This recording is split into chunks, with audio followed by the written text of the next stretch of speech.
Hi there, my name's Vince from mymatevince.com, and in this video today I'm going to show you the Nintendo Wii U 2DS XXXL. You can see how ridiculous that is there.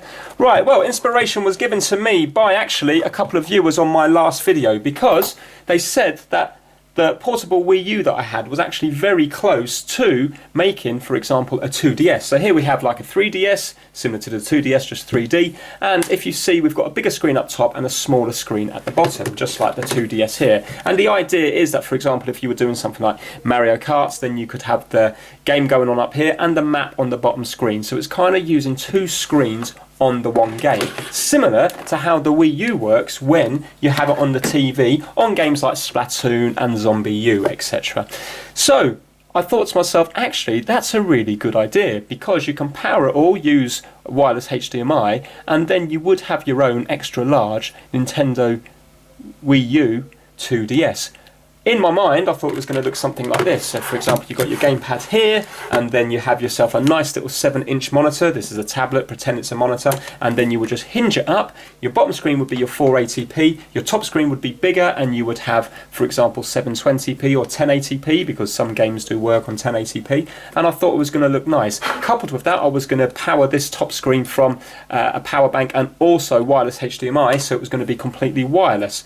Problem is, when I actually started playing around with it, wireless HDMI doesn't work, because it must be using something very similar to the signal that the Wii U pumps out to the GamePad. Well, I knew it was using a similar signal anyway, but I didn't realise it would conflict so badly. So when I use this in close proximity to the Wii U GamePad, what happens is the top screen will work, then it will become pixelated, and then the bottom screen will go out. Or the bottom screen, the GamePad, will work, and then the top screen will go out. So I can't have them both working at the same time for any more than a few seconds. And normally the inputs and everything on the bottom screen just disappear, and then it just says disconnected, you need to move closer to the Wii U console. So unfortunately I can't use wireless HDMI, which was going to be the main thing in the video because it was portable.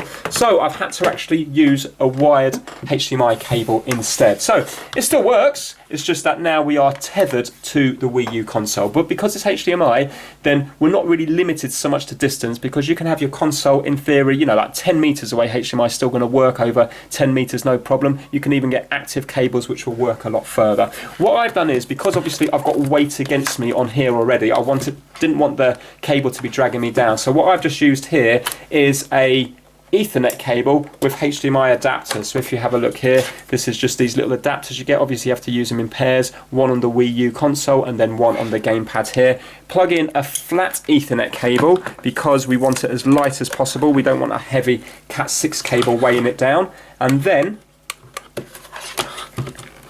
it will work absolutely fine using the Ethernet cable instead, because it doesn't add a lot of weight to it. So as you can see here, this is the idea. So we have the GamePad at the bottom here, and then we've got the 1080p screen up on top here, and we've got the full range of games to play, because some games you need to have the GamePad working with the screen as well.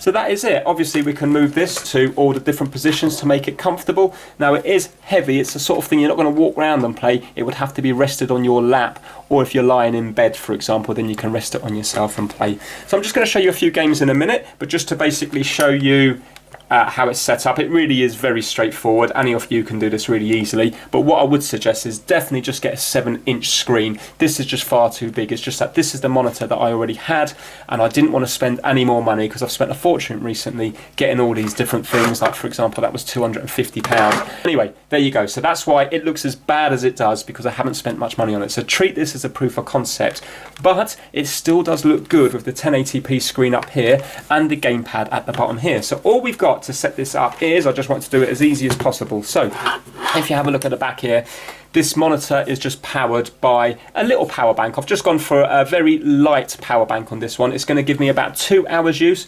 Obviously, the bigger the battery you put on it, the more power you've got, so the longer the monitor is going to last. But this, I wanted to keep the weight down as much as possible. I'm actually using a Nintendo Switch metal stand for this, so it's good quality. There's a lot of movement on it, but it does add to the weight. But again, it's what I already had, so I've just used that there. I've already showed you the little HDMI adapter up the top here, which goes off to the Wii U console, and then at the bottom here I just had to attach this bracket onto the Wii U. So to make it easy for myself, what I've done is I just used a Nyko U boost, and that way then I can also get extra power on the gamepad because I can charge it up from the U boost, so that's going to last twice as long, the gamepad. But as well as that, it gives me a nice flat surface that I can put this stand on. So as you can see, I've just cable tied on it, and it really is sturdy. If you look at that, that's not that's not going to go anywhere. And then the good thing about this U boost is it actually screws in to that top little hole there, so it's completely secure. It's not gonna go anywhere, and apart from the weight, it actually feels very solid when it's in your hand. So you can play it like this and then the weight's fully over your hand, or obviously you can tilt it back and play it more like for example a 2DS like that, or a 3DS like that, or a 2DS XL.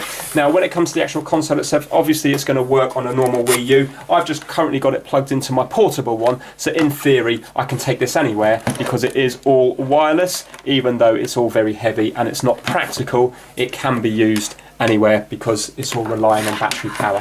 Right, okay, so that is the Wii U 2DS XXXX, as many X's as you want, L. So let me just show you a few games working on it, and then you can put down in the comments what you think of it. Please don't judge this particular setup.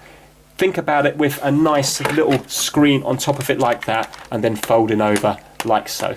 Right, okay, let's get on with the gameplay. Okay, so I've got the Wii U there just at the bottom of the bedside table, and then obviously the longer the lead, the further away you can play. This lead at the moment is a couple of meters. So let's show you a bit of Zombie U.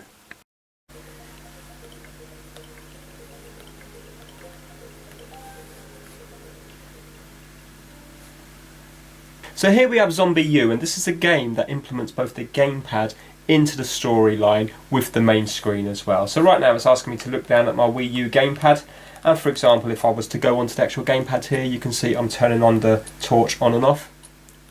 And also we have a map down here as well, so we know where we're going. Right, this is a bit of a dark game, so let's do something a bit brighter so you can actually see what it looks like. Okay, so this is Mario Kart 8. Now this is going to be a lot easier to see just because of the brightness of it. So with this now we can have the bottom screen showing something independently of the top screen. So we can have the bottom one as a map, and then you can see where you are in the game and obviously play it on the big screen up here. So right now the bottom one's on the map. If you were to tap it, you can change it. Also you can have motion controls. So right now this would be with motion controls on, but because of the weight of it, it's not really playable.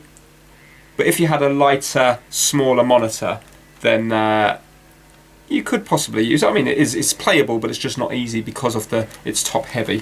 So let's turn motion controls off. Obviously the screen here you can see on there. But let's put it back to the map. So that's what it's going to look like when you're playing it.